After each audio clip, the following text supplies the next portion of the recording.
Meus amados, vamos abrir a palavra de Deus no livro de Gênesis, capítulo 17.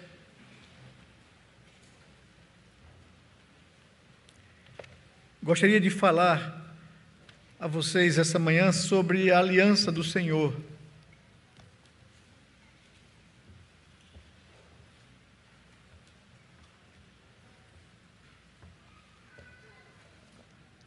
Agora pela manhã nós recebemos uma criança consagrando a vida dela ao Senhor pelo batismo. Eu gostaria de tratar desse assunto, do Deus da aliança, do Deus do pacto, do Deus que chama o homem e a sua posteridade para servir ao Senhor. O nosso Deus, desde o princípio, quando criou o homem e a mulher, os uniu em família e demonstra a sua intenção, o seu objetivo com a família. E nesse texto, Gênesis capítulo 17, versículo 7, Deus aqui faz uma aliança, um pacto com Abraão, e estabelece o sinal da aliança, a circuncisão. Eu gostaria de tratar desse assunto com vocês na manhã de hoje.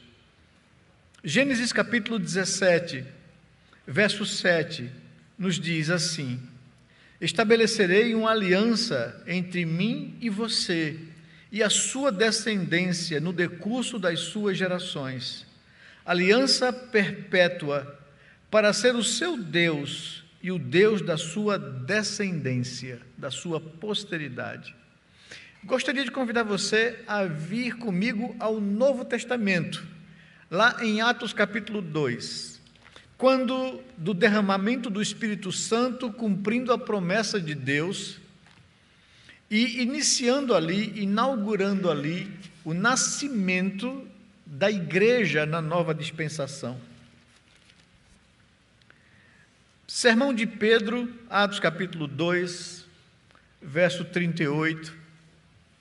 Quando Pedro prega a palavra aqueles ouvintes que vieram adorar em Jerusalém na festa de Pentecostes, quando o Espírito Santo é derramado sobre a igreja, e eles falam no idioma e na língua daqueles povos que vieram de todas as partes do mundo para adorar ao Senhor em Israel, eles ficam atônitos por ver galileus, pessoas simples, falarem das grandezas de Deus no seu próprio idioma.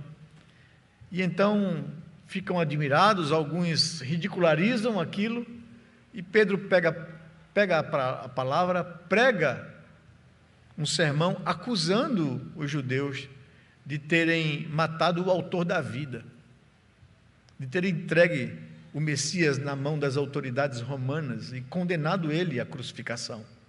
Quando eles ouvem aquilo, o coração deles é compungido e afetado, a mente ferida, a consciência ferida por terem matado o autor da vida. No verso 37 do capítulo 2, diz assim, que quando ouviram isso, ficaram muito comovidos e perguntaram a Pedro e aos demais apóstolos: que faremos, irmãos?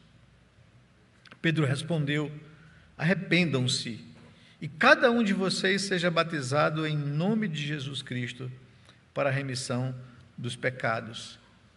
E vocês receberão o dom do Espírito Santo, não é? A salvação. Porque a promessa é para vocês e para os seus filhos e para todos os que ainda estão longe, isto é, para todos aqueles que o Senhor nosso Deus chamar. Com muitas outras palavras deu testemunho e exortava-os dizendo: salvem-se desta geração perversa. Então os que aceitaram a palavra de Pedro foram batizados, havendo um acréscimo naquele dia de quase 3.000 pessoas. Eu gostaria que pegássemos esses textos, a promessa de Deus feita a Abraão, a aliança dele com a sua igreja na antiga dispensação, o povo de Deus, e a palavra de um judeu, Pedro, né, na inauguração da nova dispensação da igreja do Senhor, afirmando as mesmas verdades. A aliança de Deus é com o homem e com a sua descendência, né? E aqui, quando os judeus reconhecem o que fizeram contra o Messias, a palavra de Pedro é a mesma palavra dada a Abraão, né? A salvação é para vocês e para os filhos de vocês. É o Deus da aliança, é o Deus da aliança. E agora eu gostaria de voltar com você lá para o Antigo Testamento, o livro de Êxodo.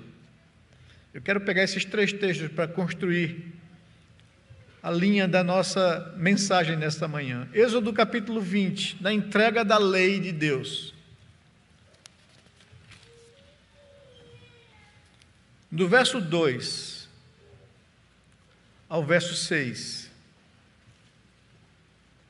Deus, quando entrega os 10 mandamentos, a sua lei moral, ele diz assim, no verso 2 de Êxodo 20: Eu sou o Senhor, seu Deus, que eu tirei da terra do Egito, da casa da servidão. Por isso não terás outros deuses diante de mim. Não farás para ti imagem de escultura, nem semelhança alguma do que há em cima no céu, nem embaixo na terra, nem nas águas debaixo da terra. Não adore essas coisas, nem preste culto a elas, porque eu, o Senhor, seu Deus, sou Deus zeloso, que visito a iniquidade dos pais nos filhos até a 3ª e 4ª geração daqueles que me odeiam, mas faço misericórdia até 1000 gerações daqueles que me amam e guardam os meus mandamentos. Deus está declarando aqui que visita o pecado dos pais nos filhos, até a 3ª e 4ª geração daqueles que lhe aborrecem, que lhe odeiam, que se rebelam contra ele. Mas eu faço misericórdia, uso de misericórdia até a 1000ª geração daqueles que me amam e guardam os meus mandamentos. Vamos orar ao Senhor, pedir a sua direção para ouvirmos a sua palavra nesta manhã.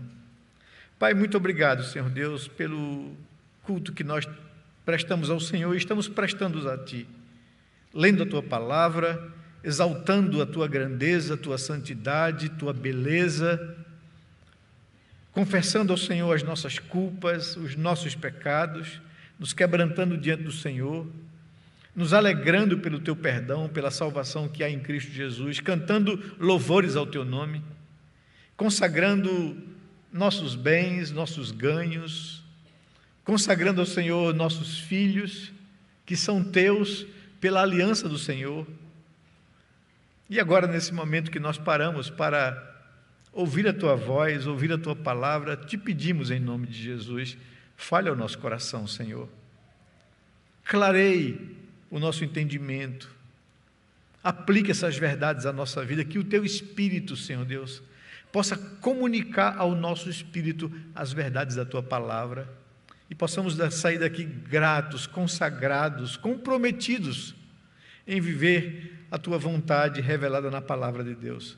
Nós agradecemos ao Senhor e pedimos que nos fale ao coração, a cada vida que está presente aqui, que nos acompanha, que sejam alcançados pela Tua graça e pela Tua palavra. É o que nós te pedimos em nome de Jesus, Pai. Amém, Senhor Deus. Amém. Estabelecerei a minha aliança entre mim e ti e a tua descendência no decurso das suas gerações. Aliança perpétua para ser o teu Deus e o Deus dos teus filhos. Essa é a promessa de Deus entregue a Abraão. É com base nesta aliança, nesta promessa estabelecida por Deus com aqueles que creem, que no decorrer dos anos, pessoas como Abraão, Jacobé, mãe de Moisés, Ana, mãe de Samuel, e tantos outros cristãos tementes a Deus, tanto nas histórias narradas na Escritura do Antigo Testamento, quanto os primeiros crentes no Novo Testamento, e ao longo da história da igreja cristã, eles têm consagrado seus filhos a Deus através do sinal da aliança. No Antigo Testamento, a circuncisão. No Novo Testamento, o batismo. Gênesis capítulo 17, verso 7, o texto que nós lemos com vocês, de fato, Deus estabeleceu a sua aliança com o seu povo. Todo aquele que crê entra num pacto, entra numa aliança com o Senhor. Nos tornamos dele Ele se torna o nosso Deus. E Deus da nossa descendência, Deus da nossa posteridade, Deus das nossas gerações, Deus dos nossos filhos. Essa é a promessa de Deus, essa é a aliança que Deus estabelece com o homem e com a sua posteridade. Essa é uma maravilhosa promessa e demonstração do cuidado de Deus com o seu povo escolhido. Como Pedro declara em Atos 2,39, a salvação é para vocês e para os filhos de vocês. É essa aliança que Deus faz com o homem. Êxodo capítulo 20, o texto de Êxodo 20 deixa claro os termos dessa aliança. Nesse texto, o Senhor nosso Deus está entregando a sua lei, a lei moral de Deus. Ela deveria ser observada por todo aquele que são seus. Fazendo assim, eles alcançariam o bem, diz a palavra. Ele inicia no versículo 2 de Êxodo 20 e diz: quem ele é? Eu sou o teu Deus. E diz o que ele fez: te tirei da escravidão do Egito. Ele estabelece isso como a base para a obediência a essas cláusulas da aliança que ele entrega aqui ao seu povo. Por isso, diz ele, por aquilo que eu sou e por aquilo que eu fiz, não terás outros deuses diante de mim. Primeiro mandamento, né? Segundo, não farás imagem de escultura com o fim de prestar-lhes culto. E o Senhor está aqui advertindo o seu povo contra o paganismo e contra a idolatria. Ele então justifica, dá a razão e o porquê do mandamento, dizendo: porque eu sou o Senhor, sou o teu Deus, sou zeloso e visito com justiça a iniquidade dos pais nos filhos até a terceira e quarta geração daqueles que me aborrecem, daqueles que se rebelam contra mim, daqueles que odeiam os meus mandamentos. Mas também continua o Senhor: sou o Senhor teu Deus e faço misericórdia e uso de misericórdia até a 1000ª geração daqueles que me amam e guardam os meus mandamentos. Vejam a proporção ou a desproporção do que Deus está falando aqui. Ele diz que, por causa da rebelião dos pais, os filhos se tornam também rebeldes, sem a graça de Deus. E Deus visitará com justiça a iniquidade dos pais nos filhos até a terceira e até a quarta geração daqueles que lhe odeiam e lhe aborrecem. Em contrapartida, Deus diz que aqueles que lhe amam e aqueles que obedecem às cláusulas da sua aliança, que entram em aliança em um pacto com Deus, Deus usará de misericórdia, não somente até a terceira e quarta geração, mas até a 1000ª geração daqueles que me amam e guardam os meus mandamentos. Vejam a desproporção, né, que é estabelecida aqui do juízo e da graça de Deus, da misericórdia de Deus. Terceira e quarta geração, 1000ª geração daqueles que me amam. Deus está aqui entrando nessa aliança e prometendo ser o Deus daqueles que lhe amam e Deus da sua posteridade. Por isso eu gostaria de tratar com vocês sobre a bênção da aliança de Deus que é estendida aos nossos filhos.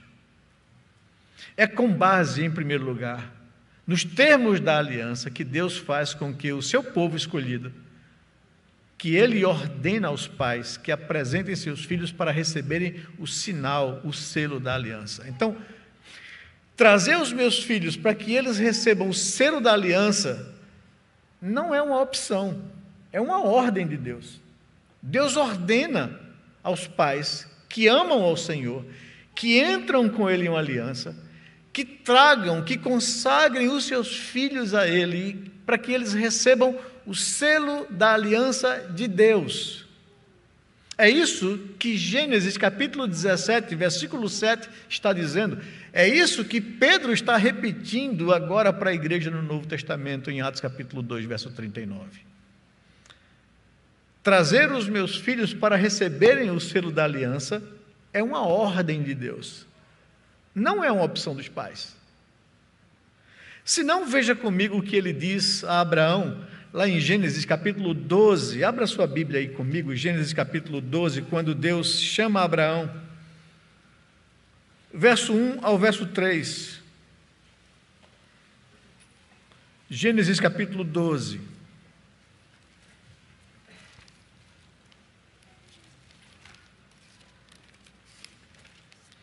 O Senhor disse a Abraão: saia da sua terra, da sua parentela e da casa do seu pai, e vá para a terra que lhe mostrarei. Farei de você uma grande nação, e o abençoarei e engrandecerei o seu nome. Seja uma bênção. Abençoarei aqueles que o abençoarem, e amaldiçoarei aqueles que o amaldiçoarem. Em você serão benditas todas as famílias da terra. Eu queria que você observasse essa frase aqui de Deus, da intenção dele, ao chamar Abraão, para de Abraão fazer um povo seu. Qual era a intenção de Deus? Em Abraão, abençoar todas as famílias da terra. Agora, confira. Vá para Gênesis 17. Confira comigo o que diz o verso 7, o verso 9 ao 12. Quando Deus, tratando com Abraão, diz essas palavras aqui. Verso 7, que nós já lemos no começo: estabelecerei uma aliança entre mim e você, e a sua descendência, no decurso das suas gerações. Aliança perpétua, para ser o seu Deus e o Deus da sua descendência. Veja o verso 9. Deus disse ainda a Abraão: guarde a minha aliança, você e a sua descendência, no decurso das suas gerações. Esta é a aliança que vocês guardarão entre mim e vocês, e a sua descendência. Todos do sexo masculino que estão no meio de vocês deverão ser circuncidados. Vocês devem circuncidar a carne do prepúcio, e isso servirá como sinal da aliança entre mim e você. O menino que tem 8 dias será circuncidado entre vocês. É o que ele está aqui dizendo, né? É o que Deus estabelece como sua aliança. Vejam, capítulo 21 de Gênesis, verso 14, quando Abraão cumpre a aliança e circuncida o seu filho. O verso 4 de Gênesis 21 nos diz o seguinte: Abraão circuncidou o seu filho Isaque quando ele tinha 8 dias, segundo Deus lhe havia ordenado. Então, ele aqui cumpre a aliança que Deus estabelece. Para o povo de Deus, no Antigo Testamento, incluir os filhos no pacto através do selo da circuncisão era uma ordem de Deus. Hoje, infelizmente, há cristãos e até denominações que têm dúvidas se o batismo deveria ser ministrado aos pequeninos, e por causa disso lhes impede de receberem o sinal da aliança de Deus com o seu povo. Isso, digo, não é uma opção, é uma ordem de Deus. E aqui eu gostaria de passar com vocês para a segunda observação que eu queria trazer a vocês. Essa ordem, ela foi obedecida pelos apóstolos no Novo Testamento. No Novo Testamento, os apóstolos não tiveram dificuldades com isso, pois, sendo judeus, cônscios da ordem do Senhor e da prática do Antigo Testamento, das crianças serem incluídas na aliança, não só ensinaram, como também batizaram famílias inteiras. Se não, acompanhe comigo, vamos passar no livro de Atos aqui e ver como a igreja, como os apóstolos praticaram isso. Vamos começar com Pedro. Pedro incluiu os filhos dos crentes no pacto, no texto que nós lemos lá em Atos capítulo 2. Vamos abrir lá, para que a gente possa deixar claro isso na nossa consciência, na construção daquilo que cremos, né? Atos capítulo 2, no momento inaugural do nascimento da igreja no Novo Testamento, o sermão de Pedro é muito claro, como nós lemos com vocês aqui, quando ele afirma isso. Quando ouviram isso, ficaram muito comovidos e perguntaram a Pedro e aos demais: que faremos agora, irmãos? E Pedro respondeu: arrependam-se e cada um de vocês seja batizado em nome de Jesus Cristo para a remissão dos seus pecados, e vocês receberão o dom do Espírito Santo, a salvação. Porque a promessa de Deus é para vocês e para os seus filhos, e para todos os que ainda estão longe, isto é, para todos aqueles que o Senhor nosso Deus chamar. E naquele mesmo dia, 3.000 pessoas foram batizadas. Então, Pedro, aqui no texto, inclui que a promessa é para os que creem e para os seus filhos, para a sua descendência, como Deus havia dito desde o Antigo Testamento. Não somente Pedro tem essa consciência, como também Paulo. Ele chama os filhos dos crentes de santos. Lá em 1 Coríntios, capítulo 7, verso 14, abra sua Bíblia lá comigo. Vamos observar isso na palavra de Deus. Observar que aquilo que nós praticamos em relação aos nossos filhos não é uma questão de uma característica, uma peculiaridade de uma denominação ou da igreja reformada, mas é o que a Bíblia nos ensina. 1 Coríntios 7, verso 14, Paulo usa essa expressão para os filhos dos crentes. O que aconteceu aqui é que quando o evangelho chegou em Corinto, aquilo era uma cidade gentílica na Acaia, não conhecia o evangelho, não conhecia o Antigo Testamento, não conhecia Deus. O evangelho chegou naquela região e muitas pessoas foram alcançadas pela graça de Deus. Muitas mulheres que eram casadas entregaram a vida a Cristo, os maridos não. Quando elas perceberam que Deus não, no Antigo Testamento, dizia que o crente não devia se colocar em julgo desigual com uma pessoa não cristã, elas chegaram para Paulo e disseram: o que é que nós vamos fazer agora? Nós cremos em Jesus, os nossos maridos não. Devemos abandoná-los por causa disso? E Paulo diz: de jeito nenhum. E no verso 14 ele usa essa expressão aqui, dizendo: porque o marido não crente será santificado no convívio da esposa crente, e a esposa não crente será santificada pelo convívio do marido crente. Se não fosse assim, os filhos de vocês seriam impuros, porém agora são santos. E o apóstolo Paulo usa essa expressão, são santos, que é a expressão que toda pessoa que crê em Jesus Cristo, que faz parte do povo de Deus, é chamada de santo, ou seja, é separada para Deus. Deus a tirou do mundo e trouxe para o seu aconchego, para a sua família, para a sua igreja. E Paulo diz que os nossos filhos, ainda que um casal, se converteu a Cristo e o outro não, eles são santos por causa da vida daquele que se entregou a Cristo. E Deus diz, faz uma promessa aqui às mulheres e aos homens que têm um cônjuge que não entregou a vida a Cristo: Deus vai usar a vida de vocês para santificar a vida do seu cônjuge. De outra sorte, os vossos filhos seriam impuros, porém agora são santos no Senhor, são do Senhor, são separados para Deus. Pedro tem essa consciência, Paulo tem essa consciência, o próprio Jesus os chamou de cordeirinhos e ordenou a Pedro e aos apóstolos que apacentassem os cordeirinhos, os filhos dos crentes.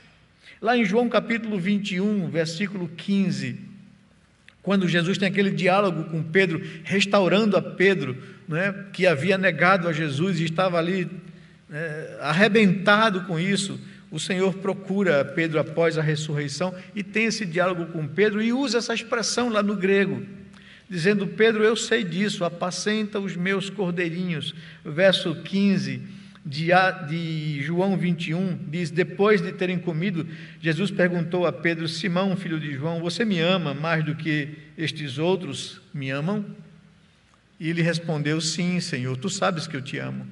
No verso 16 diz: Jesus perguntou pela segunda vez: Simão Pedro, tu me amas? E ele respondeu: sim, Senhor, tu sabes que eu te amo. E todas as vezes a palavra de Jesus é: eu sei disso, Pedro, apacenta os meus cordeiros, no verso 15, né? As minhas ovelhas.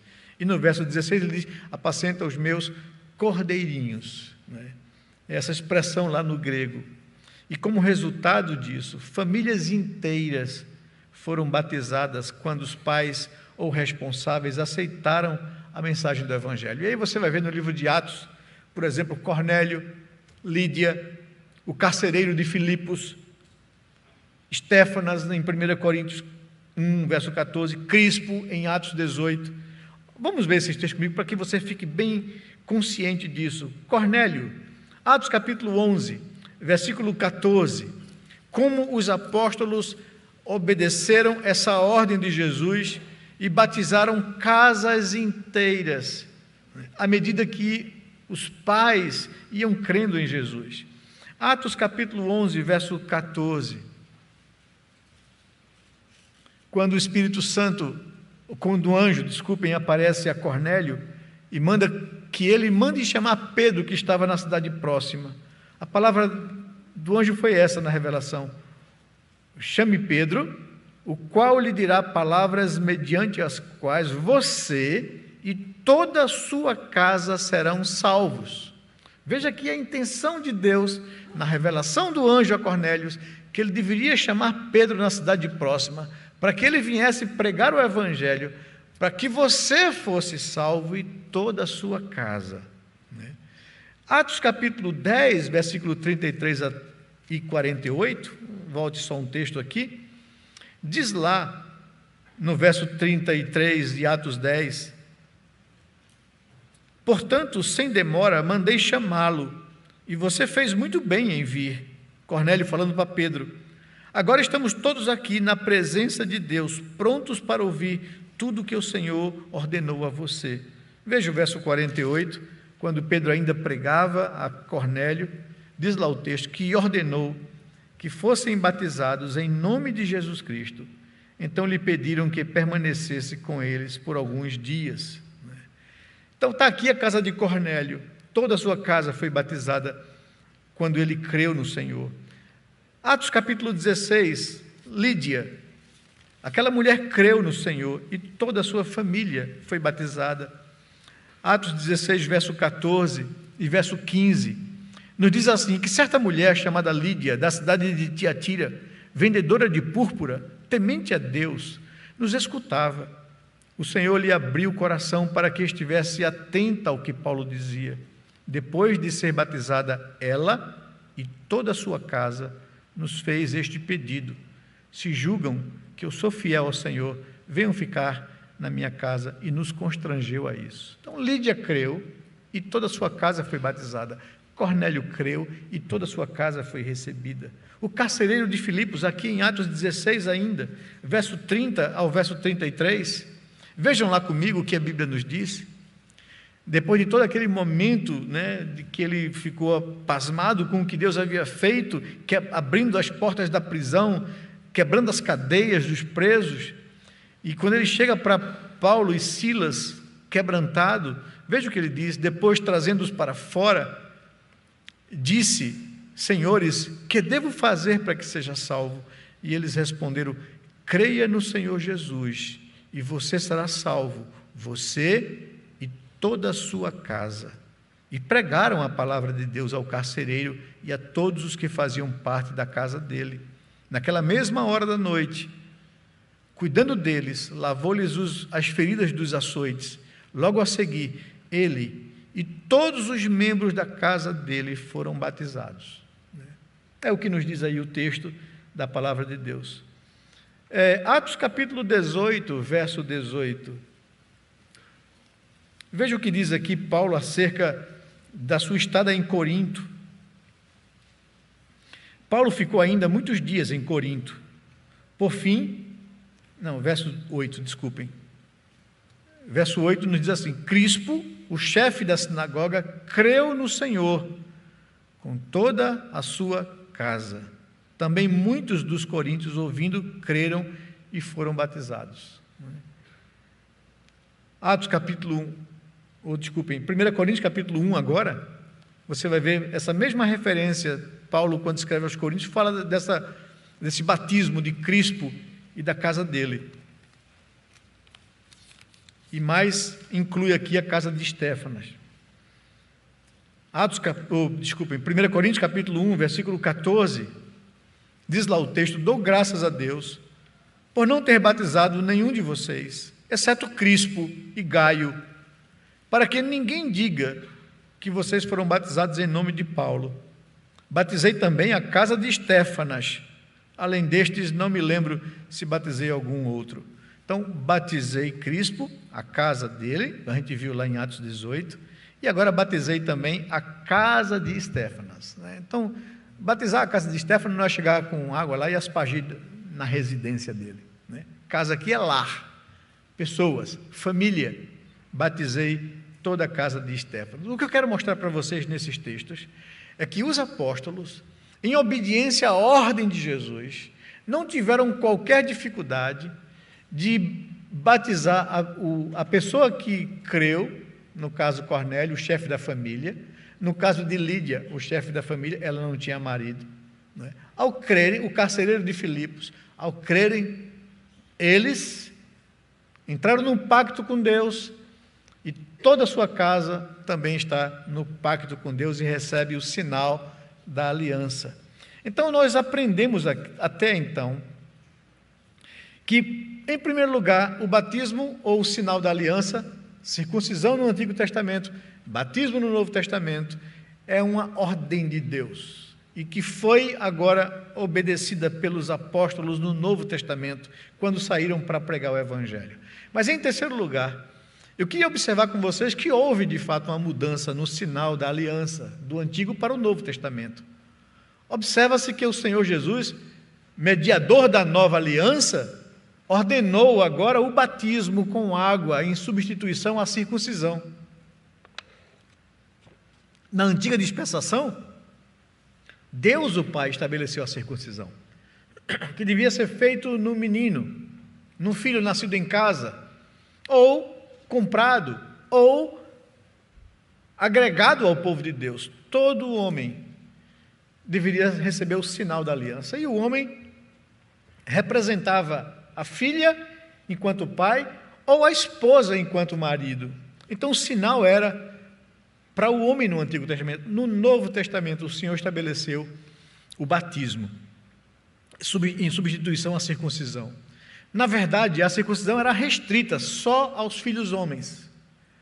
Já o batismo era para todos, homens e mulheres, crianças e velhos, judeus e gentios, ricos e pobres, escravos e livres. O batismo era para todas as pessoas. Usando uma linguagem nossa, ele era democrático. Ele incluía a todo ser humano, homem ou mulher, crianças e velhos, judeus e gentios, ricos e pobres, escravos e livres. Todos estavam iguais diante de Deus. No entanto, não mudou o seu significado. Mudou o sinal, mas não mudou o seu significado. O sinal da aliança de Deus com o seu povo é o mesmo, significa a mesma coisa. Tanto para Moisés quanto para Paulo no Novo Testamento, a circuncisão para Moisés e o batismo por Paulo são símbolos que representam algo interior do coração. Veja, para Moisés, lá em Deuteronômio capítulo 30, vamos lá para esse texto. Deuteronômio capítulo 30, quando Moisés está aqui repetindo a lei para o povo, sabendo que ele partiria em breve. Ele diz aqui no verso 30, no capítulo 30, no verso 6, ele diz que o Senhor, seu Deus, circuncidará o coração de vocês e o coração dos seus descendentes, para que vocês amem o Senhor, seu Deus, de todo o coração e de toda a alma, para que vocês tenham vida. Eles já eram circuncidados na carne, mas Moisés está dizendo: Deus vai circuncidar o coração de vocês. O que ele está dizendo aqui é que a circuncisão feita na carne, o ato externo, representava algo interno, no coração, Não adianta ser circuncidado na carne e não ser no coração. Moisés está lembrando o povo disso. Ele diz que o Senhor, o nosso Deus, circuncidará o coração de vocês e o coração de seus filhos, para que vocês amem o Senhor, seu Deus, de todo o coração, de toda a alma, para que vocês tenham vida.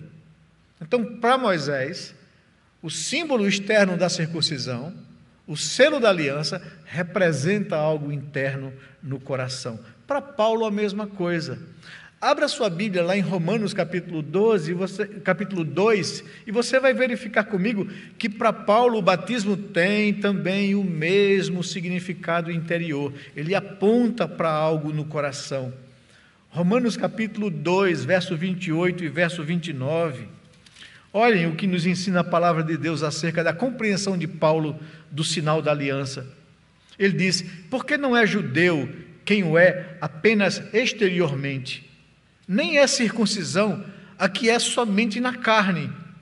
Porém, judeu é aquele que o é interiormente, e circuncisão é a do coração, pelo Espírito, segundo a letra, não segundo a letra, e cujo louvor não procede de seres humanos, mas de Deus.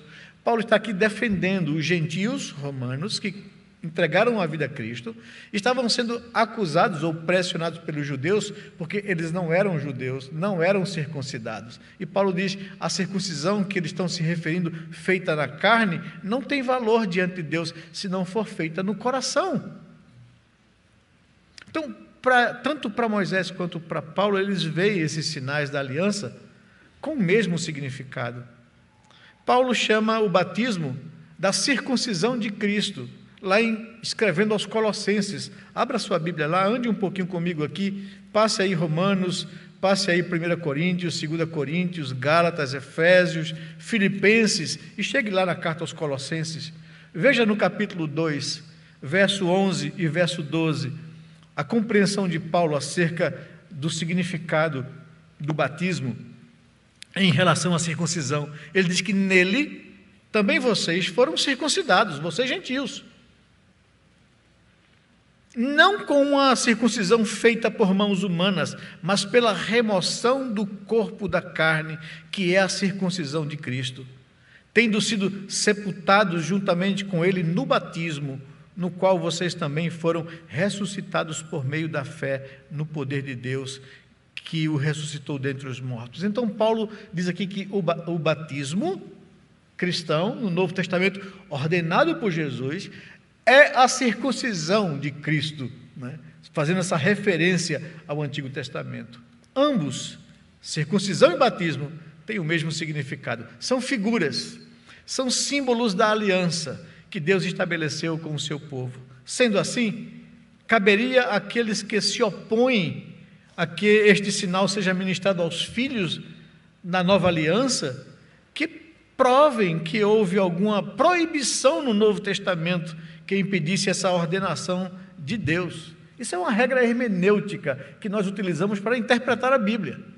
Se no Novo Testamento não houve nenhuma proibição de coisas do Antigo Testamento, então isso é válido.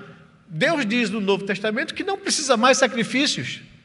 Por quê? Porque Cristo foi sacrificado, que aquele sacrifício do Antigo Testamento apontava para ele. O Cordeiro de Deus veio, realizou o sacrifício. Não precisa mais de sacrifício. A lei cerimonial foi cumprida em Cristo. Mas, para que a gente proíba os filhos dos crentes na nova aliança, de receberem o selo da aliança, como os filhos do crente no Antigo Testamento, tinha que ter uma proibição no Novo Testamento. Pedro não diria nunca o que ele disse: a salvação é para vós e para os vossos filhos. E 3.000 pessoas foram batizadas. Os apóstolos nunca batizariam casas inteiras, famílias inteiras, se houvesse essa proibição. Mas como houve uma ordem de Jesus, do batismo ser ministrado a todas as pessoas, homens e mulheres, crianças e velhos, judeus e gentios, ricos e pobres, escravos e livres, eles saíram batizando, selando com o selo da nova aliança. Por fim, é preciso deixar claro que batismo algum é regenerativo. Nem a circuncisão regenerava a criança, nem o batismo regenera a criança. Não tira o pecado original, como afirma o catolicismo. Não é isso que se pratica. O batismo não salva nem adulto nem criança. Ele é um selo de algo que deve ter acontecido no coração. O batismo é o sinal da aliança de Deus com os salvos. Quando batizamos os nossos filhos, o fazemos porque cremos nas promessas de Deus, do Deus da aliança, que Ele será o nosso Deus e Deus da nossa posteridade. Também porque estamos assumindo seriamente um compromisso de servir como instrumento nas mãos de Deus para formar nos nossos filhos o caráter de Cristo. E aí é onde os pais têm que ter essa consciência. A criança não professa fé, que ela não tem fé com 1 ano de idade, meses de idade. Ela não pode professar fé, mas ela está dentro da aliança de Deus. Quem assume compromisso diante de Deus são os pais. Esses sim, prometem diante de Deus criar o seu filho no caminho do Senhor. Prometem diante de Deus ser instrumentos da graça de Deus para que o seu filho possa um dia professar essa fé em Cristo Jesus. Prometem ensinar a palavra, prometem orar por eles, prometem inculcar na cabecinha deles as verdades de Deus, prometem ser modelos de espiritualidade para que eles aprendam comigo a amar a Deus. Os pais entram em compromisso de serem instrumentos na mão de Deus para formar nos seus filhos o caráter de Cristo. Meu filho, meu discípulo. É isso que a Bíblia diz. Deus confiou a vida deles a mim e a você. Os nossos filhos não são propriedade nossa, eles são propriedade de Deus, concedido a nós como herança, como graça, para que nós o instruímos no caminho do Senhor, para que nós sirvamos de modelo e de exemplo para eles. Eu preciso plantar no coração dos meus filhos amor a Deus. Ele se tornará aquilo que eu plantar em seu coração. É isso que a Bíblia nos ensina. Deus nos promete. Provérbios capítulo 22, versículo 6. Ensina o teu filho no caminho que ele deve andar, e ainda quando for velho, não se desviará dele. É promessa de Deus. É Deus empenhando a sua palavra. Claro que há uma condicional no texto. Se eu ensinar o meu filho no caminho em que ele deve andar. Então há uma condicional. Se eu fizer isso, ele não se desviará dele, ainda que seja velho. É promessa de Deus, é o Deus da aliança empenhando sua palavra, estimulando e incentivando os pais a confiarem na promessa e por isso apresentarem os seus filhos na circuncisão do Antigo Testamento, no batismo do Novo Testamento. E por fim, para encerrarmos, os pais professam a fé pelos filhos. Eles assumem o compromisso diante de Deus, e Deus requer isso deles. Quando os pais trazem seus filhos para receberem o sinal da aliança, eles estão assumindo um compromisso sério com Deus e com os seus filhos. O futuro deles passa pelas nossas mãos. É isso que a Bíblia nos ensina com o batismo, com o selo da aliança. Filhos são herança do Senhor. Os nossos filhos fazem parte da bênção da aliança. Toda bênção pressupõe responsabilidade. Há uma maravilhosa promessa: usarei de misericórdia até 1000 gerações daqueles que me amam e guardam os meus mandamentos. Serei o teu Deus e o Deus da tua posteridade. Há também um sério compromisso de que eu me coloque nas mãos de Deus para ser exemplo, modelo para a vida dos meus filhos. O fim é vitória, o fim é salvação deles. É essa a aliança e o pacto que Deus faz com o homem e com a sua descendência. Lembre-se, se vocês amarem ao Deus da aliança e guardarem os seus mandamentos, Ele usará de misericórdia as suas futuras gerações. É isso que Ele empenha como parte dele na aliança.